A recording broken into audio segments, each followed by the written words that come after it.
A very good morning class 10th student and welcome back to your economics class. This is Neeraj Pandey, your assistant teacher, and today we will continue our chapter in economics, money and credit, and the new topic of the chapter, terms of credit. This is a very important topic and this is the main topic of the chapter. If that question is given by the CBSE board, what is terms of credit? Define it. What do you mean by terms of credit? कि terms of credit होता क्या? Main चीज ये आती है बेटा। जैसे हमने देखा है कि हमने कुछ कंपनीज में देखे होंगे, कुछ वहाँ लोगो लगे होते हैं कि भाई यहाँ पे कुछ टर्म्स और कंडीशन होती हैं। तो भाई टर्म्स का मतलब होता है बेटा शर्तें। टर्म्स का मतलब शर्तें। और क्रेडिट एज अ लोन, जब हम लोन लेते हैं किसी भी इंस्टीट्यूट से या किसी भी ऑर्गेनाइजेशन से, चाहे वो फॉर्मल ऑर्गेनाइजेशन हो चाहे वो इनफॉर्मल हो, फॉर्मल और इनफॉर्मल सेक्टर को हम नेक्स्ट वीडियो में कंप्लीट करेंगे।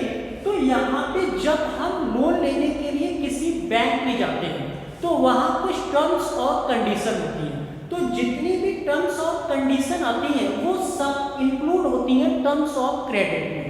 अब क्या है कि जैसे हम अगर कहीं बैंक में जाते हैं और बैंक में जाने के बाद हम कुछ principal amount as a loan demand करते हैं बैंक के मैनेजर से, तो क्या बैंक वाला डायरेक्ट हमको जो हम अमाउंट मांग रहे हैं क्या वो हमको दे देगा?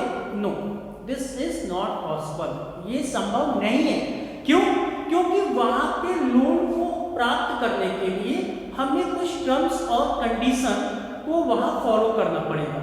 अब वहां पे फॉलो क्या करना पड़ेगा? देखिए इसकी मैं लास्ट में आपको शॉर्ट ट्रिक भी बताऊंगा, और शॉर्ट ट्रिक ऐसी होगी जो आपको एक सेकेंड में जैसे आ गया टर्म्स ऑफ क्रेडिट क्या होता है, उस ट्रिक से आप इस क्वेश्चन को सॉल्व कर लेंगे इजीली वे में।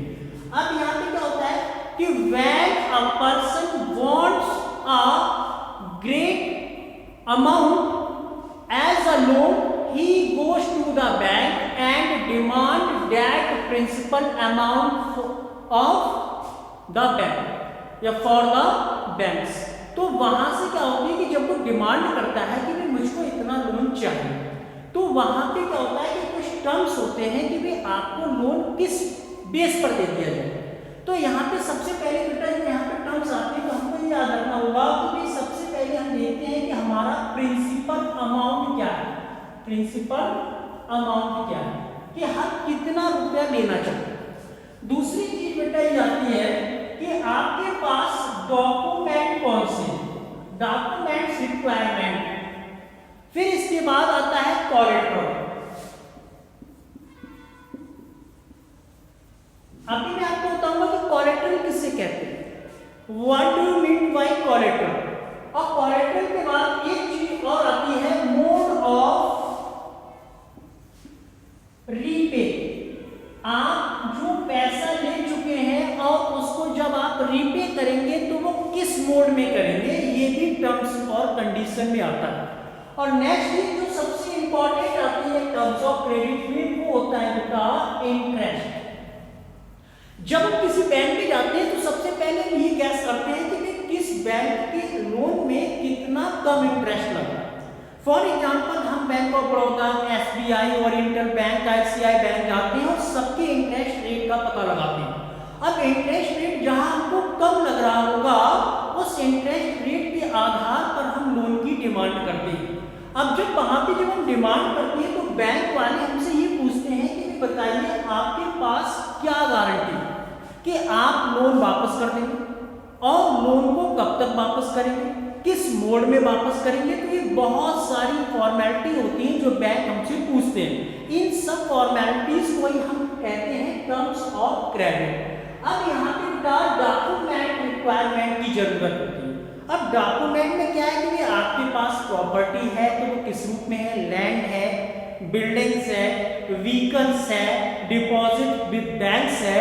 तो आपके पास जो भी डॉक्यूमेंट की वहां रिक्वायरमेंट होगी वो डॉक्यूमेंट आपको शो करने पड़ेंगे बैंक के सामने। फिर बेटा आता है कोलेटरल। कोलेटरल भी ठीक यही होता है। अगर हम दूसरी भाषा में बात करें कि कोलेटरल क्या है, तो it means guarantee, it means security. कि जब आप बैंक में जाएंगे तो गारंटी क्या है कि बैंक का पैसा आप वापस कर देंगे, सिक्योरिटी है कुछ आपके पास, उसी को कहते हैं कोलेटरल। अब कोलेटरल में क्या होता है कि in this collateral system a person hold money as a property, vehicles, deposit with banks, livestock, etc. and that property is used to refund or repay the loan। यानी एक ये मीन्स होता है कि हमारे पास कोलेटरल में जो भी चीज आती है, चाहे वो हमारे पास व्हीकल हो, चाहे हमारे पास प्रॉपर्टी हो, चाहे वो लैंड के रूप में हो, चाहे वो बिल्डिंग्स के रूप में हो, इन सभी चीजों को जब हम मिला लेते हैं तो वो कहलाता है कोलेटरल। क्लियर हो गया? अब बेटा बात करते हैं मोड ऑफ रीपे, कि आप भुगतान जो करेंगे बैंक का वो किस मोड में करेंगे। तो इसमें भी कई सारे मोड होते हैं। फॉर एग्जांपल अगर मैंने कहा कि हमको इंस्टॉलमेंट में भुगतान करेंगे, किसमें करेंगे? इंस्टॉलमेंट। इंस्टॉलमेंट जानते होंगे कि एक बार में पैसा लिया उसको हमने किस्तों में देना शुरू कर दिया, उसको हम कहते हैं इंस्टॉलमेंट। अगर इंस्टॉलमेंट के अलावा एक चीज और आती है लंप सम। लंप सम, अब ये लंप सम क्या होता है? मेन चीज आती है, ये भी इकोनॉमिक्स की एक लैंग्वेज है, बैंक की लैंग्वेज है lump some.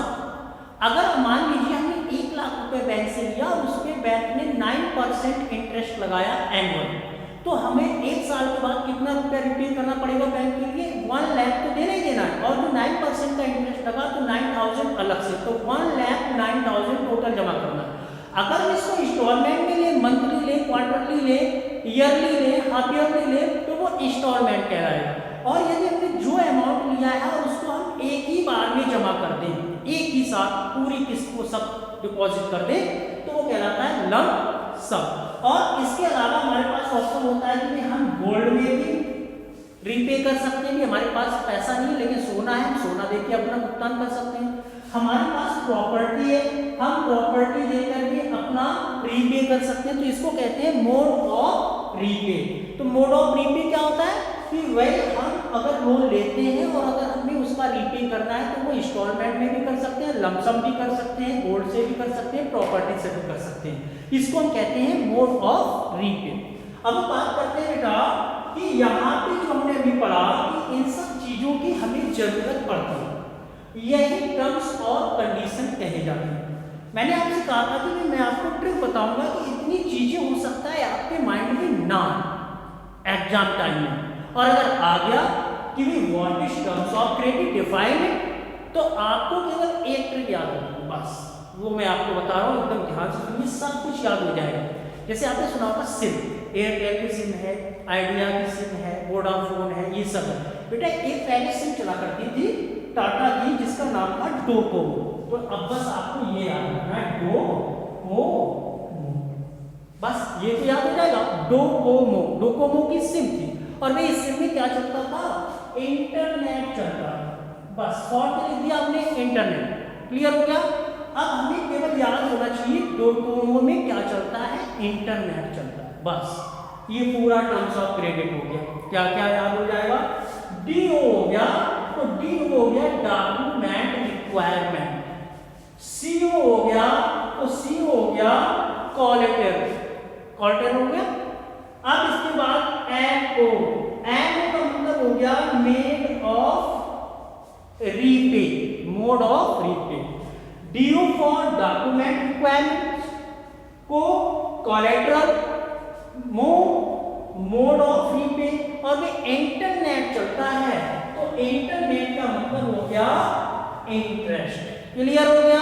Principle of amount नहीं लिखना है, बस हमको इंटरेस्ट याद रखना है। फिर डोकोमो में इंटरनेट चलता है, डीओ से डॉक्यूमेंट रिक्वायरमेंट और सीओ से कोलेटरल हो गया, एमओ से मोड ऑफ रीपे हो गया, और आईएनटी जो शॉर्ट में इंटरनेट मैंने शो किया है वो इंटरेस्ट हो गया। तो this is called terms of credit. In the next video we discuss the last topic of the chapter. Thanks for watching and see you in next video.